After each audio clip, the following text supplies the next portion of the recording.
Vamos continuar então na veia do cinema. A próxima oradora é a professora Ute Fendler, que é também membro da comissão científica deste congresso.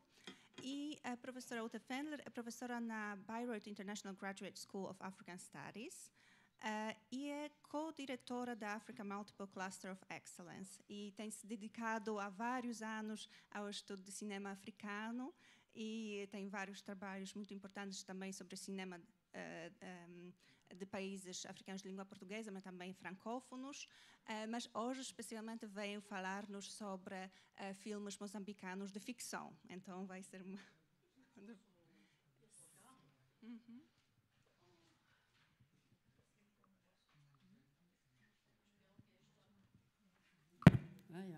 Que esta postura não é reservada aos poetas,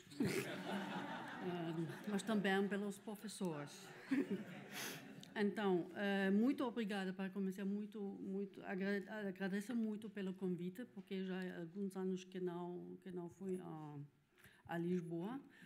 Muito obrigada à Ana Mafalda, porque acho que com todos os membros desta equipe, foi talvez o trabalho mais interessante e o mais simpático durante toda a minha carreira acadêmica, neste Nilos e tudo isso. Então, e dava aulas de análise de filme na Flex, na Universidade Eduardo Mondlane, a primeira vez com Fátima Mendonça, literatura e outras artes, há muitos anos. E estou a esperar o convite para continuar. Ok.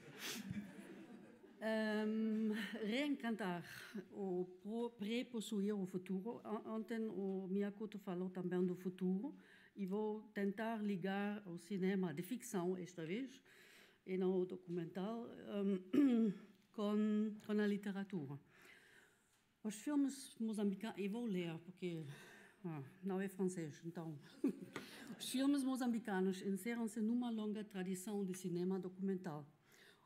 Mas os filmes de ficção são bastante raros se pensamos em O Tempo dos Leopardos, de 86, como precursor, ou nos filmes de Licínio Azevedo, com Virgem Margarida, 2012, baseados em acontecimentos históricos ou em filmes que assumem uma perspectiva crítica da sociedade, como O Jardim do Outro Homem ou Impunidades Criminosas de Sol de Carvalho, ou resgate da segunda geração dos cineastas como Antônio Forjaz e Mickey Fonseca.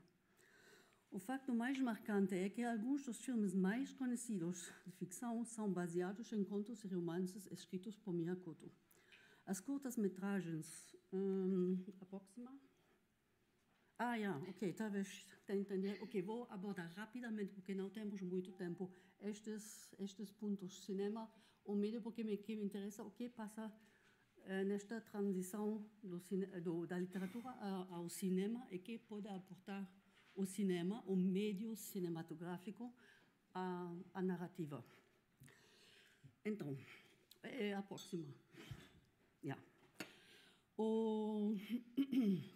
As curtas-metragens Fogata e O Olhar das Estrelas, de João Ribeiro, bem como o longa-metragem Mabata Bata, de Sol de Carvalho, são baseados em textos de Koto, que têm todos um tom mágico que introduz o aspecto do encantamento.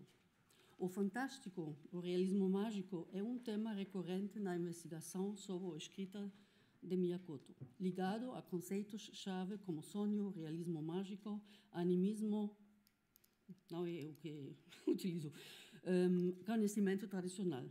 Um exemplo pode ser a análise do romance A Veranda do Frangipane, de Luciana Moraes da Silva, próxima. E não vou ler todos os... Podem ler e vou continuar. Muitos artigos destacam a oscilação entre o mundo real e o mundo imaginário, que se liga a crenças místicas e práticas e rituais espirituais locais. A transgressão da fronteira entre a vida real e um universo paralelo num sonho, no passado, em áreas remotas, cria eventos no mundo real que parecem inesperados e reais ou criam o efeito de como se estivéssemos num sonho ou noutro mundo. Nos seus escritos, Koto cria pontes entre dois ou vários mundos para tornar visível o que existe, mas que pode não ser necessariamente perceptível ou compreensível para todos.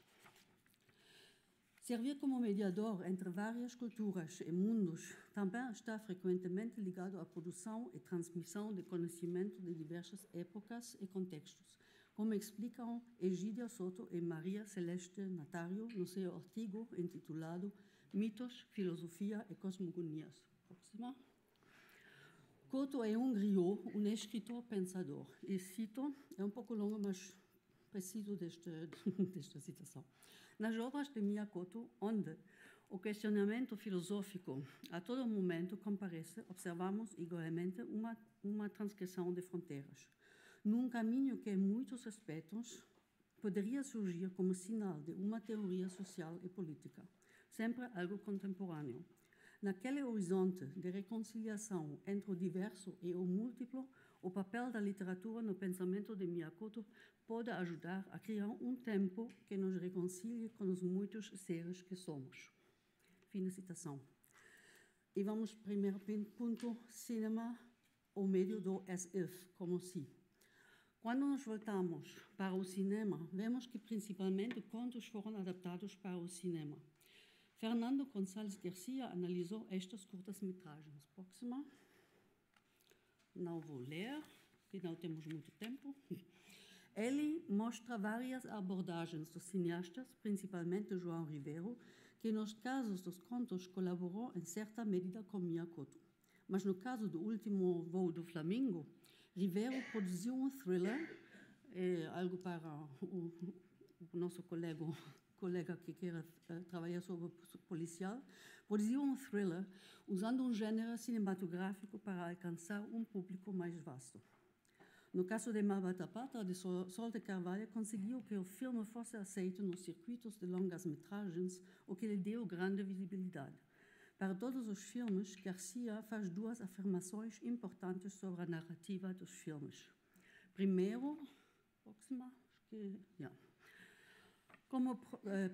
como o próprio escritor propunha, cabe questionar até que ponto as versões que foram feitas das suas obras tentaram construir, noutro meio, uma linguagem poética paralela. E segunda, as longas-metragens evitam ou limitam a contaminação entre diferentes níveis de realidade e tentam eliminar ambiguidades, lacunas, omissões, cuja compreensão seria a tarefa do leitor ou do espectador. Por isso, sou Fernando Gonçalves. Então, o que podemos retirar da sua análise é a afirmação de Miyakoto, que cita também Miyakoto, de que a poética, tanto nos textos escritos como nos filmes, deve abrir caminho para visões paralelas dos mundos. No entanto, Garcia mostrou que os filmes que estava a discutir estavam mais a fechar janelas do que a abri-las para linhas narrativas paralelas. Então, por que razão Couto aceitaria colaborar na adaptação dos seus textos para o cinema se as narrativas cinematográficas perdem a complexidade da sua escrita? Segundo ponto, o meio cinema. Tomamos a próxima... vamos falar disso. Tinha que enviar o PowerPoint tão cedo que mudou bastante. Mas vou falar deste filme. Tomamos como ponto de partida as duas citações de Miyakoto, nomeadamente, pode ajudar a criar um tempo que nos reconcilie com os muitos seres que somos e, segundo, criar uma linguagem poética paralela. A abordagem de criar outra linha temporal e uma linguagem poética pode construir uma ponte para a linguagem cinematográfica. Couto escreveu o cenário e os diálogos para a mais recente adaptação do seu romance A Varanda do Frangipani, por Sol de Carvalho. Este filme que já vimos as imagens, o filme é intitulado O Ancoradouro do Tempo, que foi filmado na ilha de Moçambique, na antiga fortaleza portuguesa, em 2022. O filme funciona como uma história policial em que um inspetor chega à ilha para descobrir quem foi o assassino de Vasto Excelêncio, o diretor da Casa da Terceira Idade.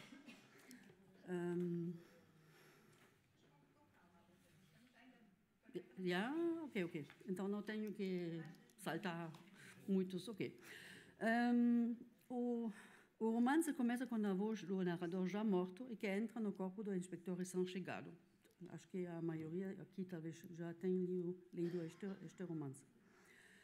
Poderíamos argumentar que se trata da redução da complexidade dos vários níveis espaço-temporais que Garcia criticava na sua análise das adaptações cinematográficas dos romances de Coto. Mas não nos interessa uma análise detalhada da verdadeira transferência do texto escrito para os códigos cinematográficos. Gostaria de voltar à construção do tempo no cinema, que pode permitir a Coto aproximar-se do seu objetivo de criar um tempo que nos reconcilie com os muitos seres que somos. A próxima. Quando Laura Rascaroli apresenta uma visão geral dos escritos sobre a metáfora onírica na teoria cinematográfica, certos aspectos são recorrentes, que também são importantes para o nosso tema. O cinema é uma experiência onírica, devido primeiro ao ambiente. Sentado numa sala escura, fixar imagens em movimento, coloca o espectador numa posição entre experiências reais e imaginárias.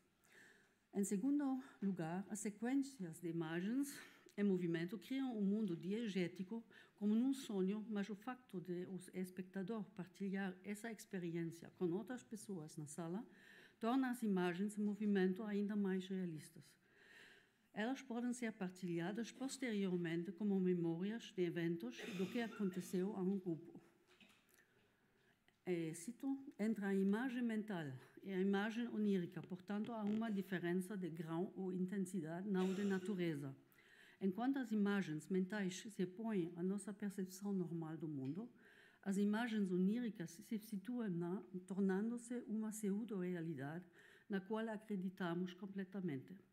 A imagem fílmica, portanto, está relacionada à imagem mental por sua relação com os seus suportes materiais, mas é mais semelhante à imagem onírica porque, como esta última, substitui o real. Fim de citação. O ponto importante que Rascaroli destaca aqui é que as imagens oníricas, assim como as imagens cinematográficas, substituem a percepção do mundo. Elas tornam-se mais reais do que o real. A experiência cinematográfica pode, portanto, levar o espectador mais longe na experiência da coexistência de múltiplas linhas temporais. E a próxima. O professor Alex Tech Quang Lee também destaca o facto de que o cinema é uma mímese que vai além da pura representação, no Bloomsbury Handbook of World Theory.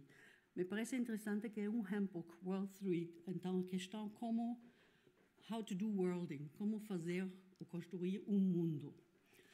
Ele diz, cito, o cinema não reflete a realidade, mas cria o mundo. Talvez a literatura também. O cinema está sempre a criar o mundo como tal. As always already worlding as such. Assim, o filme dá a impressão de ser real, levando os acontecimentos do mundo real para o ecrã. Mas, ao mesmo tempo, o aparato tecnológico transforma as imagens em imagens-tempo. E cito, próxima. O cinema, o original é em inglês, mas vou ler em português. O cinema começa a lidar com o tempo puro, a temporalização da imagem cinematográfica. O tempo puro baseia-se nas linhas de fuga, no futuro, na lógica do cinema. O tempo puro é a temporalidade da imanência na resistência à ossificação da vida, não subordinada a nenhuma força. Nesse sentido, a imagem-tempo é o exercício transcendental da cinematografia, as zonas do terceiro mundo das imagens cinematográficas. A imagem não é a representação da realidade, mas a criação da temporalidade, ou seja, o tempo do futuro que nunca existiu. O cinema não está mais preso à ação ou à axiomática do movimento. Fim de citação. Essa tensão entre a mímese, o real, que pode ser sonhado, parece como se fosse real.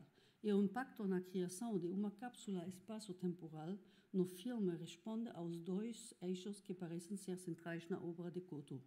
Criar um mundo paralelo numa linguagem poética, ou melhor, a poética de um mundo imaginário que também pode ser tão real quanto aquele que concordamos ser real. As fronteiras entre realidade, sonho, mundos passados e futuros são fluidas e criam um continuum de experiências de vários mundos que coexistem.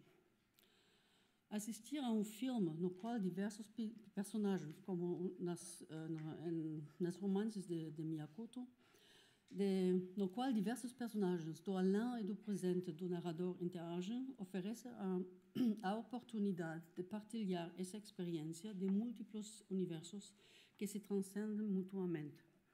Eles são um mundo imaginário que é vivenciado como real num processo compartilhado de construção do mundo.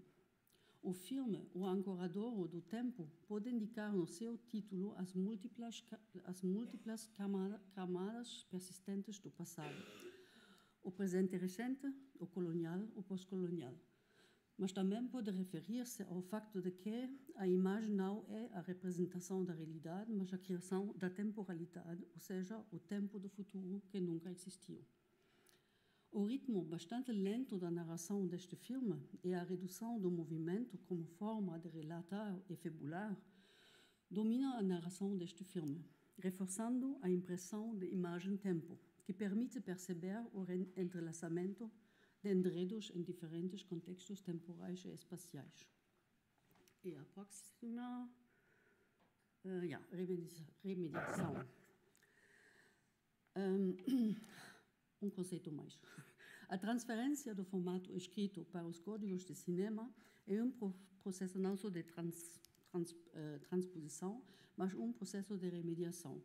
Bolger e Grusin sugeriram no seu livro Remediation usar este termo para descrever o processo de reconfiguração dos formatos de mídia, bem como a transposição de eventos reais para formatos de representação da mídia.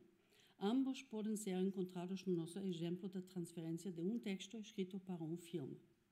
Por fim, estes dois autores explicam que, numa segunda etapa, a remediação também pode ter novamente um impacto na realidade, que pode mudar após ter experimentado o impacto da remediação.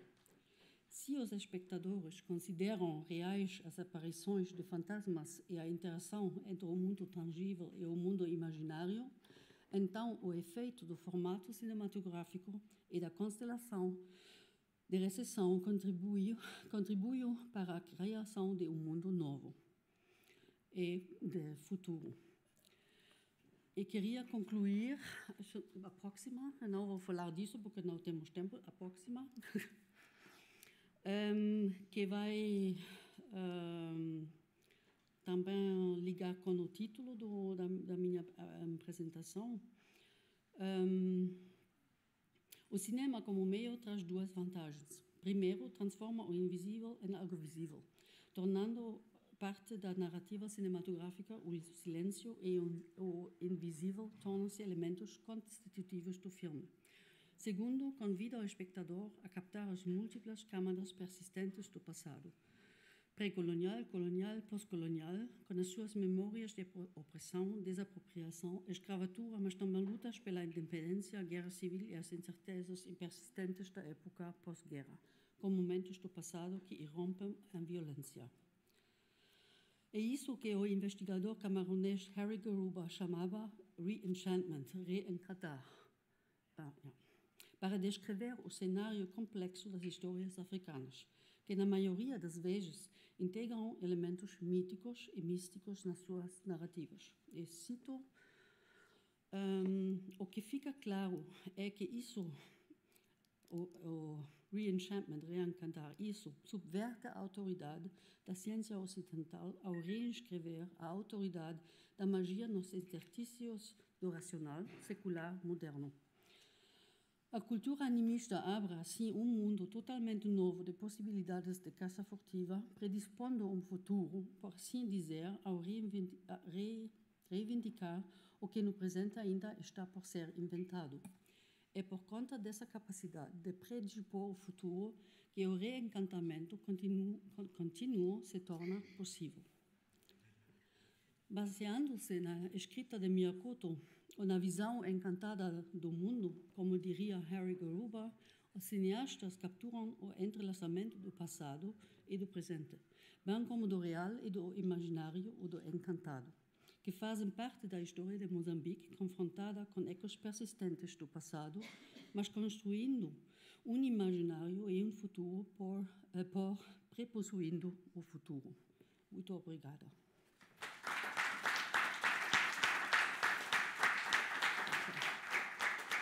Então.